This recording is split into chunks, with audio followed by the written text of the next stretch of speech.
मित्रों नमस्कार। सूचना की दुनिया में आपका स्वागत है। मैं हूं डॉक्टर सुभाष चंद्र सिंह, सूचना आयुक्त उत्तर प्रदेश। क्या आपने कभी सुना है कि एक इंटर कॉलेज के प्रधानाचार्य के खिलाफ आरटीआई उसी कॉलेज के मैनेजर ने डाली हो? क्योंकि सामान्य रूप से माना जाता है कि जो इंटर कॉलेज का प्रिंसिपल हो या डिग्री कॉलेज का प्रिंसिपल हो, सामान्य रूप से मैनेजर से या प्रबंधक से तालमेल मिला करके काम करता है, तभी कॉलेज में अनुशासन भी रहता है और कॉलेज में अध्ययन अध्यापन का माहौल भी रहता है।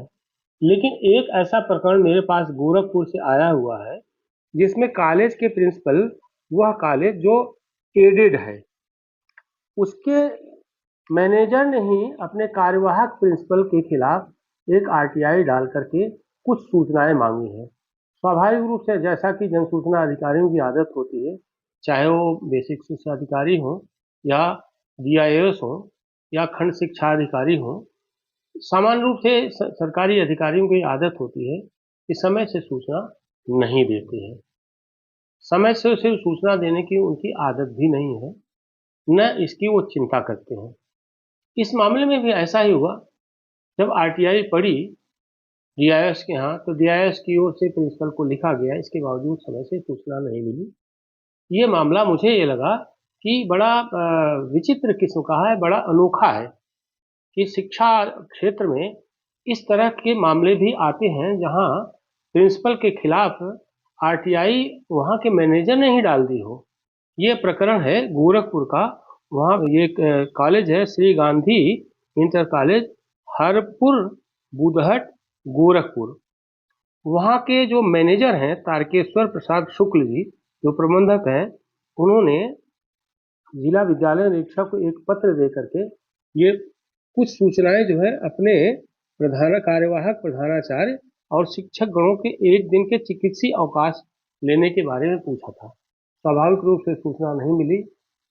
तब इन्होंने प्रथम अपील की, प्रथम अपील में भी सूचना नहीं मिली। फिर उन्होंने द्वितीय अपील यानी 19 के तहत हमारे पास आए सूचना आयोग में। संयोग से उस समय मैं गोरखपुर गया हुआ था और गोरखपुर में सुनवाई कर रहा था और तारकेश्वर प्रसाद जी वहाँ पर उपस्थित हुए और उन्होंने ये चीज़ मुझे बताई। तो फिर हमने इसमें डीआईएस को तलब किया और मैंने कहा कि संपूर्ण सूचना जो भी है, जैसी भी है, जिस रूप में है, संपूर्ण सूचना इनको दी जाए।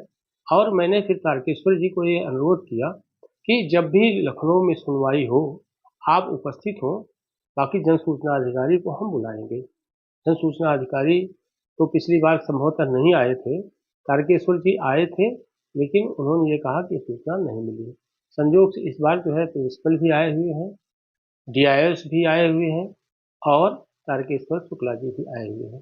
तो तारकेश्वर जी, मैं आपसे ये जानना चाहूँगा कि असल मामला क्या है और अपने ही प्रधानाचार्य के खिलाफ ये आरटीआई आपने क्यों लगाई?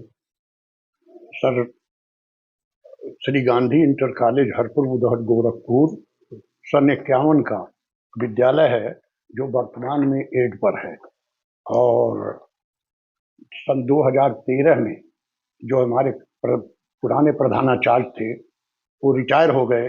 उनके बाद चयन बोर्ड से चयनित प्रवक्ता श्री अवधेश कुमार गुप्त जी सीनियर मोस्ट प्रवक्ता थे। इस नाते उनको कार्यवाहक प्रधानाचार्य का चार्ज दिलाया गया।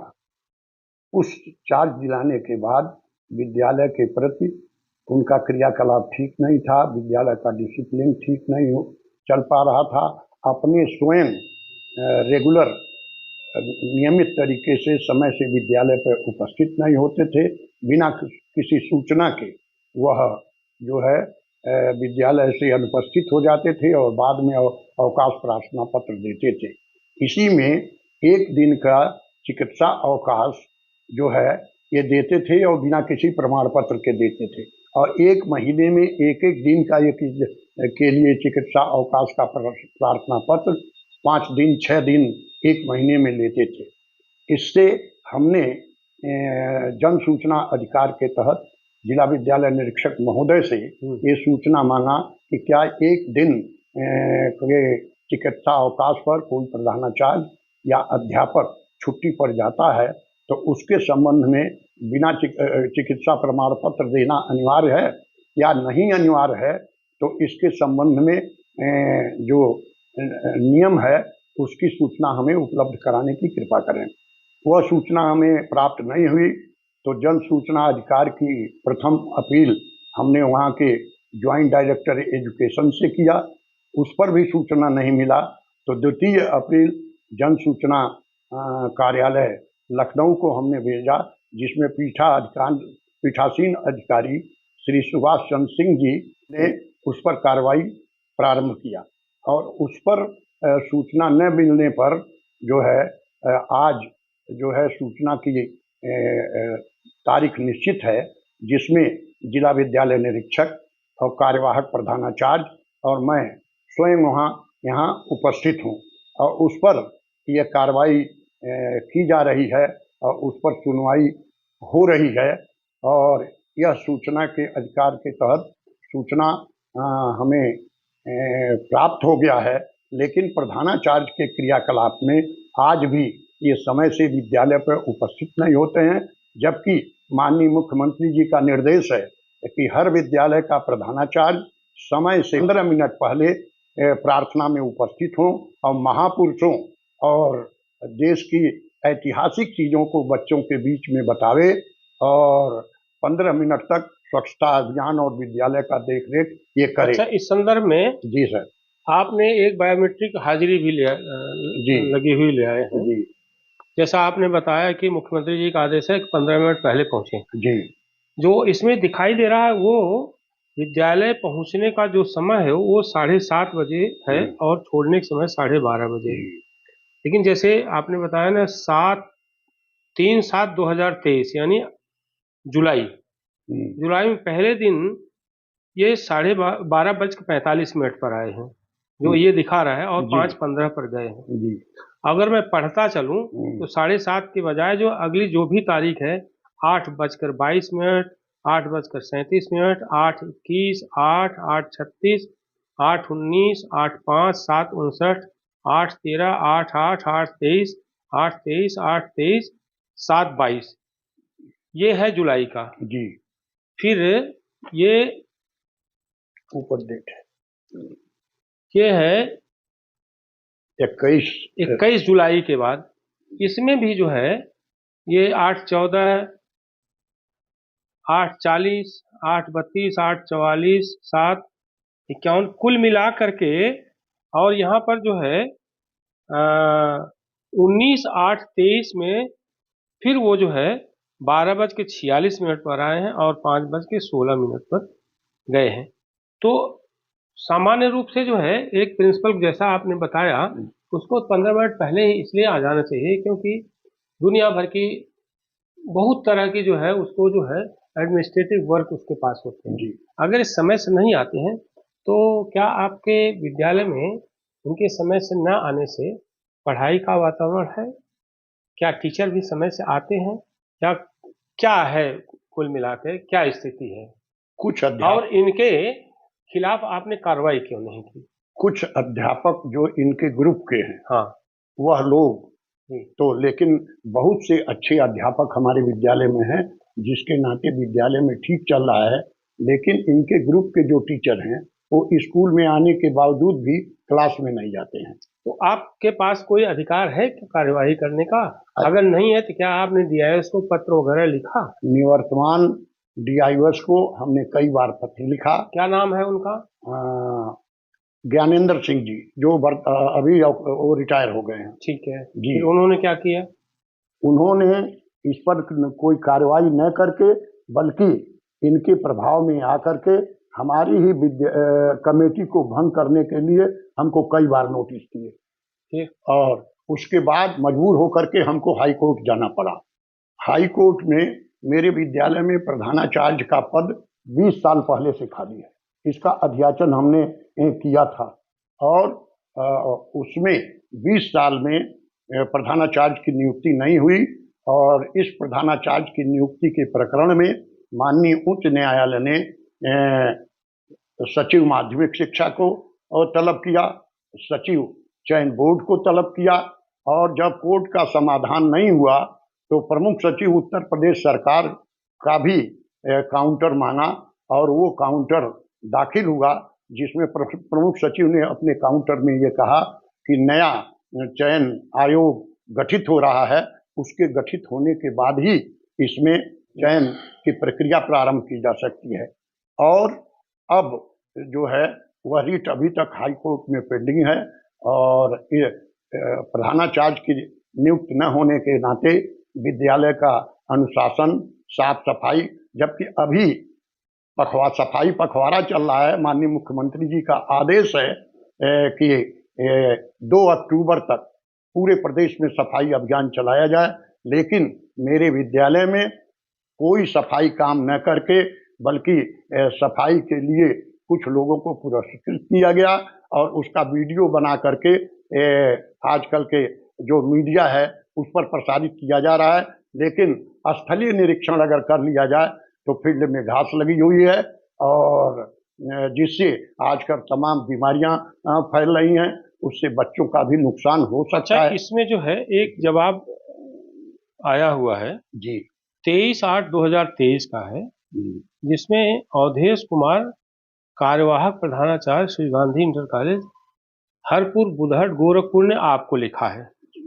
और उसमें उन्होंने जो जवाब लिखा है वो सर्वोच्च न्यायालय के 3 सदस्यीय बृहद पीठ द्वारा सिविल अपील संख्या 893/9/1968 में पारित आदेश दिनांक 17 मार्च 72 में यह आदेश किया गया है कि मैं ऑपरेटिव पार्ट पढ़ता हूँ जो अंग्रेजी में है। General speaking, no working man will get himself treated by a doctor on the very first day of illness for minor ailments. No workman would go to a doctor for treatment, and it would be a great hardship to the workman if a medical certificate from a qualified doctor is insisted upon for sick leave for a day's illness. From a practice point of view, we do not think that it would be expedient to insist that a workman should produce a medical certificate from a qualified doctor to avail himself of a sick leave on the ground of illness। 3 दिवस से कम चिकित्सीय अवकाश पर किसी चिकित्सीय प्रमाण पत्र की आवश्यकता नहीं है, ऐसा उसने कहा। यह सूचना आपकी लगभग पूरी हो गई। इसका मतलब माननीय सर्वोच्च न्यायालय ने जो जजमेंट दिया है वो एक पर्टिकुलर केस में दिया है जी। और सर्वोच्च जो कानून हर प्रदेश का, स्टेट का जो है उसके लिए अलग से, स्टेट गवर्नमेंट के अलग से कानून है और उसमें भी शिक्षा विभाग के लिए अधिनियम बना हुआ है। उसके अनुसार यह पालन होता है स्टेट गवर्नमेंट और माध्यमिक शिक्षा बोर्ड का जो नहीं। लेकिन एक सवाल हम आपसे करेंगे जी, अगर एक दिन का चिकित्सा अवकाश कोई टीचर लेता है तो उसके लिए मेडिकल की जरूरत पड़ती नहीं जी। मैं इसमें क्यों आप जो है RTI लगाए कि एक दिन का मेडिकल सर्टिफिकेट बिना प्रस्तुत किए छुट्टी ले ही सकते हैं, तो अधिकार है उनका। अगर यह एक दिन का आकस्मिक मेडिकल के बिना देते हैं तो उसमें हमारा कोई ऑब्जेक्शन नहीं है। लेकिन फिर लेकिन 1 महीने में अगर एक दिन के बाद फिर 2 दिन के बाद फिर 2 दिन के बाद इस तरह से 5 दिन, जबकि इनको 14 का जो लीव अनुमन्य है, मतलब मेडिकल लीव का इस्तेमाल कैजुअल लीव करना चाहते हैं जिससे प्रधानाचार्य इस तरह से इरेगुलर रहने के कारण जो है पठन पाठन प्रभावित होता है, अनुशासन प्रभावित होता है। इनको अगर बीमारी होती है 3 दिन से ज्यादा या और, तो फिर उसमें मेडिकल सर्टिफिकेट की सुप्रीम कोर्ट के मतलब इन्होंने जो है ये जो एक दिन का मेडिकल अवकाश सर्टिफिकेट दिए बिना जो अवकाश लेते हैं उसका आपका कहना है कोई दुरुपयोग कर रहे हैं। तो आपके पास क्या हल है? आपका कोई हल है इसका? आप मैनेजर हैं, उनके खिलाफ कार्रवाई कर सकते हैं। इसके खिलाफ हमने पूर्व निवर्तमान जिला विद्यालय निरीक्षक, अच्छा, जो आपने पहले बताया जी, उनको मैंने लिखा और उसके प्रतिफल में इस प्रधानाचार्य के प्रभाव में आकर के हमारे ही कमेटी को अनेकों भंग बार करने की धमकी, भंग करने की धमकी दी, जिसमें आपको हाई कोर्ट जाना पड़ा। जिसमें हम हाई कोर्ट गए। चलिए, मैं इस मामले को तो मैंने सुन ही लिया है। जी सर। आज डीआईएस भी आए हुए हैं, जी। मैं उनसे भी उनका पक्ष जानना चाहता हूं। में आज डॉक्टर अमरकांत सिंह, जो वहाँ के डीआईएस हैं और जिनके अंडर में सारे एडेड कॉलेजेज आते हैं, इंटर कॉलेजेज, आज वो भी आए हैं। तो मैं उनसे इस पूरे प्रकरण पर उनका मंतव्य जानना चाहूँगा कि आखिर मामला कैसे इतना आगे बढ़ा कि एक मैनेजर को अपने ही कार्यवाहक प्रधानाचार्य के खिलाफ जो है मेडिकल विवाद को लेकर के आरटीआई लगानी पड़ी। बताइए। सर, इस बारे में मैं बताना चाहूँगा कि जैसे प्रकरण सर मेरे संज्ञान में आया कि प्रबंधक जी के द्वारा ये सूचना मांगी गई है, मैंने उसका अध्ययन किया और उसमें यह था कि जो भी अभिलेख आप चाह रहे थे वो आपके विद्यालय में ही प्रधानाचार्य जी के कस्टडी में जो उनका स्टाफ होता है होना चाहिए। उसके क्रम में प्रधानाचार्य को किया गया तो तत्काल वो सारी सूचनाएं उपलब्ध कराएं। फिर आपके द्वारा एक किया गया कि किस रूल्स में है कि अगर एक दिन का वो वेतन अवकाश लेते हैं और ये लिख करके जाते हैं चिकित्सा अवकाश पे हैं, और तो एक दिन का क्या लिया जा सकता है कि नहीं जा सकता है। इस समय सर जो मैनुअल के तहत चिकित्सा अवकाश की व्यवस्था है उसकी प्रति आपको दे दी गई थी, जिसके क्रम में सूचना का जो पुट होता है सर कि जो अभिलेख है जो मांगी गई है उनको दे दिया जाए, तो मेरे द्वारा दिया गया था। एक सर दूसरा भी पॉइंट आया है जो भी यहाँ की सुनवाई के समय में हमें संज्ञानित हुआ है कि जिसमें बताया गया कि विद्यालय में जो प्रधानाचार्य हैं एक दिन का अवकाश लिख करके जाते हैं, वो महीने में ऐसा कई बार करते हैं। दूसरी चीज़ है कि सर वो विलम्ब से आते हैं। तो इसमें से ये बताना चाहूँगा कि जो प्रबंधक हैं वो सक्षम अधिकारी होते हैं, अगर उनको नोटिस देकर उनका पक्ष प्राप्त करें, उनको बिल्कुल पुष्टि दें, उनका अगर कोई ऐसी चीज़ें होती दंड प्रस्तावित करें जो निष्पक्ष ढंग से जो नियम कायदे के हैं, कोई अपने उसमें पूर्वाग्रह का बात न हो कि पूर्व में है, और उसके तहत जो भी सक्षम स्तर से उसका कार्य क्रियान्वयन होना वो कराया जाएगा। लेकिन दो चीज़ें मैं इस संबंध में प्रबंधक जी को भी स्पष्ट करना चाहूँगा, जो सूचना के अधिकार से इतर प्रशासनिक के पार्ट पे है कि अगर वो विलम्ब से आते हैं तो विलम्ब के लिए अगर ये चीज़ की पुष्टि होती है उनका स्पष्टीकरण करके उनका वो अल्पावकाश के रूप में आकस्मिक अवकाश स्वीकृत करते हुए वो चीज़ें पूर्ण की जा सकती हैं। अगर इसके अलावा वो अवकाश पे जाते हैं चिकित्सा अवकाश दिखा करके, तो उस कंडीशन में भी होता है कि अगर वो एक दिन का ठीक है उनको फिटनेस नहीं देनी है, फिर भी अगर वो चिकित्सा के लिए गए हैं तो किस डॉक्टर को दिखाया है, अगर गया है तो ओपीडी का पर्चा होगा, तो वो चीज़ें तो मांगी और देखी जा सकती हैं ताकि वो समय से विद्यालय का संचालन हो, संचालित हो। क्योंकि प्रबंधक जी के द्वारा चूंकि अधिकार प्राप्त वही हैं, सक्षम अधिकारी भी हैं इस संबंध में, लेकिन प्रधानाचार्य के द्वारा अगर विलम्ब किया जाता है या बिना बताए विद्यालय से गायब रह जाता है तो निश्चित रूप से विद्यालय का जो प्रशासन है, छात्रों के बीच का अनुशासन है, जो पठन पाठन का या अन्य विभागीय सूचनाओं का या निर्देशों का आदान प्रदान है वो नहीं हो सकता। तो इस संबंध में मैं अपेक्षा करूंगा कि प्रबंधक जी आगे जब भी इस तरह की गतिविधि हो तो उसका एक न्यायिक ढंग से, मतलब न्यायपूर्ण ढंग से उसका निस्तारण कराएं। इसमें एक सवाल यह है कि इससे पहले जैसा कि ये मैनेजर ने बताया कि एक दो बार इन्होंने कोशिश की, तो जैसा इन्होंने बताया कि तत्कालीन जो डीआईएस थे उन्होंने जो इनकी कमेटी भंग करने की धमकी दे दी, नोटिस दे दिया, इनको हाई कोर्ट जाना पड़ा। तो इस डर से कोई मैनेजर काम कैसे करेगा, इसका क्या समाधान है? नहीं सर, इसमें मैं बताना चाहूँगा कि अगर ये अपने प्रबंधक या शिक्षक या किसी भी स्टाफ के जिसके कि नियुक्ता अधिकारी हैं उस रूप में कोई भी न्याय निष्पक्ष ढंग से कोई कार्रवाई की जा रही है, नियम कायदे के तहत की जा रही है, तो उसमें कोई रियायत कोई नोटिस जारी नहीं कर सकता। दूसरी चीज़ है कि अगर कोई नोटिस जारी की, चूंकि सर वो मेरे संज्ञान में नहीं है, तो लेकिन इस आधार पर कि किसी के खिलाफ कार्रवाई प्रस्तावित कर रहे हैं, इसलिए उस पर कार्रवाई या मैनेजमेंट भंग करने के संबंध में नहीं कार्रवाई की जा सकती है। आज कार्यवाहक प्रधानाचार्य भी आए हुए हैं, तो मुझे लगता है कि न्याय की ये डिमांड है कि कार्यवाहक प्रधानाचार्य आए हैं तो उनका पक्ष भी सुन लिया जाए। आज सुनवाई में श्री गांधी इंटर कॉलेज कानपुर गोरखपुर के प्रधानाचार्य भी आए हुए हैं। मैं इनसे जानना चाहूँगा कि ये विवाद क्यों पैदा हुआ और इस विवाद को कहाँ तक आप ले जाएंगे। एक दिन की जो मेडिकल छुट्टी मेरे द्वारा ली गई 18-19 में, हाँ, क्योंकि उस समय हमारे परिवार में तमाम तरह की दिक्कत हुई। हमारे हाँ, पिताजी की 4.5 साल बेड पे थे, उनकी मृत्यु हुई। हाँ, फिर कुछ दिन बाद मेरे बड़े भाई की मृत्यु हो गई। हाँ। फिर चाचा जी की कंटिन्यू 3 मौतें हुई हमारे अच्छा। घर में। तो सर उस परिस्थिति में मुझे लेनी पड़ी, लेकिन 2020 के बाद आज तक मैंने एक दिन का मेडिकल नहीं लिया। सर यहाँ बैठे हुए हैं, हाँ। आप हमारे नियोक्ता हैं, हमारी छुट्टी को आप ही स्वीकृत करते हैं। नहीं, लेकिन तो इसमें जो सवाल उन्होंने उठाया, जी एक एक दिन मेडिकल करके महीने में आप 4-4-5 दिन। सर, वो परिस्थितियां मेरी ऐसी थी कि मजबूरी में मुझे लेना पड़ा, क्योंकि हमारे पिताजी ऑन बेड थे 4.5 साल। तो अच्छा। उनकी देख रेख की जिम्मेदारी मेरी थी।